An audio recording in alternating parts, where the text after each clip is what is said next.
Bitumage du tronçon desservant les villages de Yapokpa, Yapoga, Petit Yapo et Grand Yapo en 2021.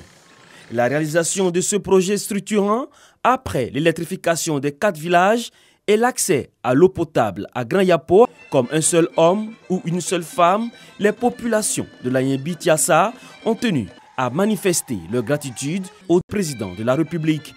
Le goudron n'est que le début du développement. Et vous avez visité le village, tout le village est pratiquement bitumé. Et nous disons encore merci au président de la République pour cela. Nous sommes très heureux aujourd'hui par rapport à tout ce que nous avons eu avec le président Alassane Ouattara. Les populations de Yapokpa, Yapoga et Petit Yapo attendent patiemment l'eau courante.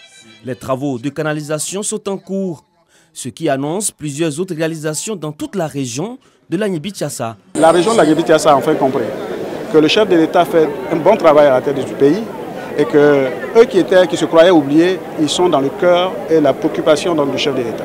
Ils ont égrené toutes les réalisations de cette localité, mais je pense que c'est un peu partout, que ce soit ici, dans les autres cantons, on bénéficie vraiment d'importants investissements. Ils veulent sceller un nouveau mariage avec le chef de l'État et se mettre à sa disposition. Apporter l'eau potable et l'électricité à tous les villages de plus de 500 âmes, telle est l'ambition du chef de l'État. Les populations l'ont si bien compris qu'elles ont décidé d'accompagner le président Alassane Ouattara et son gouvernement dans ce vaste projet de développement de la Côte d'Ivoire.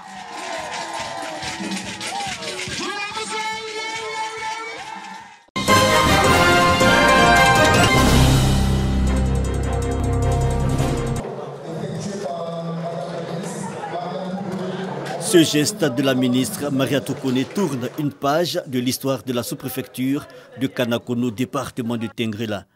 Excite l'image des anciens locaux de la sous-préfecture, désormais un mauvais souvenir, car jugés vétustes et inappropriés par les populations. Les papiers administratifs se feront désormais dans ce bâtiment flambant neuf aux standards nationaux.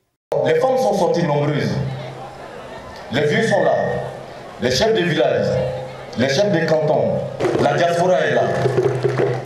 Il y a des gens qui ont quitté Kanakono il y a plus de 26 ans. Je vous assure, madame la ministre, qui sont venus pour cette cérémonie. 40 millions de francs CFA, c'est le coût de ce bâtiment offert gracieusement par l'un des fils de Kanakono. Si les 22 000 habitants de la sous-préfecture sont heureux, la ministre Mariatou Koné, marraine de la cérémonie, dit l'être encore plus. Elle salue donc le geste du donateur qui cadre bien avec celui du citoyen modèle voulu par le président de la République, Alassane Ouattara.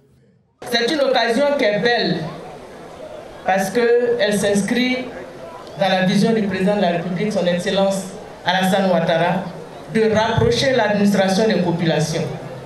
Merci d'accompagner le gouvernement ivoirien dans la réalisation de ses ambitions pour le développement de notre pays. J'encourage vivement tous nos frères et sœurs à suivre cet exemple, que chacun de nous, quel que soit le poste occupé, quelle que soit l'activité exercée, puisse apporter sa contribution aux efforts dans le développement de nos villages, de nos villes. Notons que Kanakono est situé à 20 km au sud-est de Tengrela. L'inauguration de la nouvelle sous-préfecture a rassemblé toutes les autorités de la région de la Bagoué, au nombre desquelles les représentants des ministères de la Sécurité et de la Construction.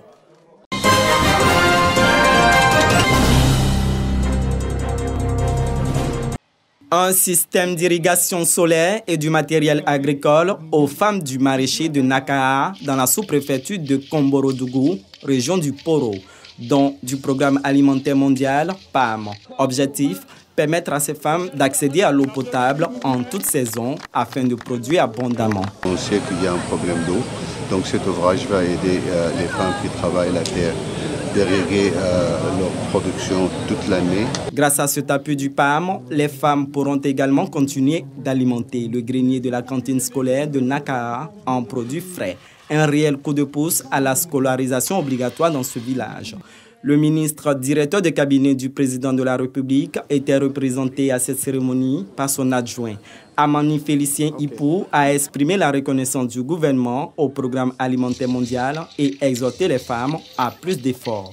Nous espérons qu'avec les résultats de ce projet, d'autres projets vont également voir le jour dans d'autres régions autres que le Poro et le Tchologo. Ce système d'irrigation de Nakaha porte à 5 le nombre d'infrastructures hydrauliques agricoles offertes par le PAM à des groupements de femmes dans les départements de Korogo et de Feke. Le montant global s'élève à plus de 100 millions de francs CFA.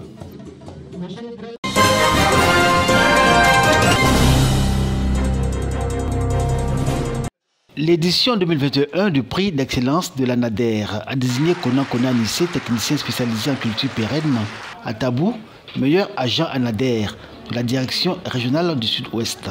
Aux côtés du lauréat, 2 autres nominés, Konan Maurice, contrôleur de gestion à la zone de San Pedro, et Badou Odette à l'agence de Lakota. Konan Nissé a été désigné lauréat selon plusieurs critères, notamment la disponibilité, la bonne exécution du travail, l'habileté, la maîtrise du poste, et le sens des responsabilités. En dehors du fait que je suis technicien spécialisé en culture pérenne, j'ai aussi appris également à faire les services au niveau des organisations en milieu villageois, donc qu'on appelle technicien spécialisé en OPA. Et donc j'ai aussi aidé, en absence du TS élevage, à avoir également des données au niveau des éleveurs. Et donc tout cela a été réellement récompensé par la hiérarchie et je suis content. Le prix d'excellence de la NADER est à sa 6e édition. Aujourd'hui, elle a gagné en notoriété et fait la fierté de la direction régionale du Sud-Ouest, autant que la direction générale de cette structure dont les agents y voient une excellente source de motivation pour le rayonnement de la NADER. Cette manifestation commence à prendre de l'ampleur et nous ne pouvons que nous engager, faire en sorte que ça se perpétue. Pour le bonheur de la NADER aussi, pour faire en sorte que les gens soient méritants, soient tous primés et qu'on donne en même temps l'occasion à ceux qui n'ont pas encore eu cette occasion d'avoir ces prix-là, plus aussi en bénéficier.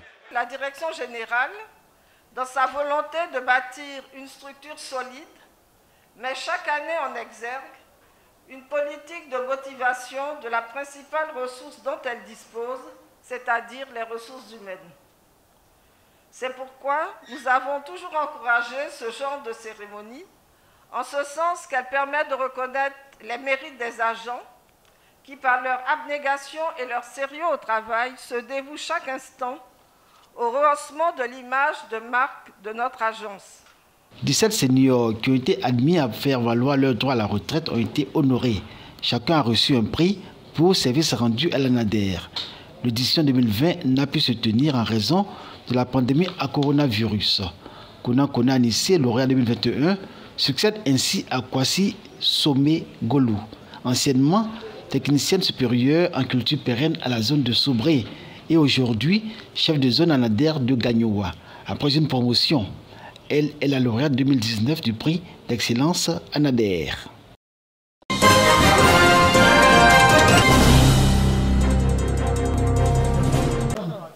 Une journée sportive et culturelle en marge de la célébration de la Journée internationale de la femme. C'est à travers cette activité que l'amicale des institutrices stagiaires du CAFO de Gagnoua a fait sa sortie. Handball, sketch, prestations de danse et de chorale étaient au menu. À cette occasion, la présidente de l'amicale s'est engagée à rassembler et à mobiliser toutes les enseignantes stagiaires autour d'une chaîne de solidarité et d'entraide. Keita Limata a rendu un hommage à toutes les femmes du CAFO de Gagnoua et rappelé que la femme est le premier facteur du développement économique et humain. Cette manifestation revêt une signification spéciale car, plus qu'une commémoration, elle constitue une occasion exceptionnelle pour rappeler le parcours de la lutte liée aux droits de la femme. Le directeur régional de la femme, de la famille et de l'enfant du GO a expliqué que les femmes jouent un rôle essentiel pour surmonter les plus grands défis. Elles doivent, à cet effet, ajoute-t-il, être entendues, valorisées et appréciées dans l'ensemble de la société afin que s'y reflètent leurs perspectives et leurs choix pour l'avenir. Leur présence a été vraiment très appréciée. J'ai aimé en tout cas leur courage, leur abnégation. Voilà pourquoi j'ai accepté d'être là. Encore une fois, merci. Dirabo Roland Richard a exhorté les futures institutrices à travailler avec abnégation et donner le meilleur d'elles-mêmes dans la vie afin d'impacter positivement le rendement des écoliers. L'amicale des institutrices stagiaires du CAFOB de Gagnoua est créée en 2019 et compte 147 membres. les élèves maîtresses sont en formation pratique pour le CAP, le certificat d'aptitude pédagogique qui permettra leur titularisation.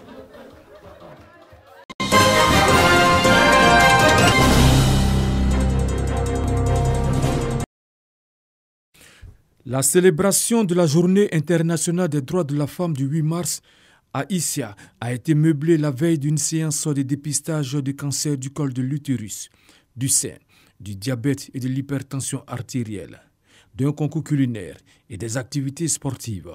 Le jour J, un défilé des associations féminines sur la terre principale conduisant à l'esplanade de la préfecture d'Issia.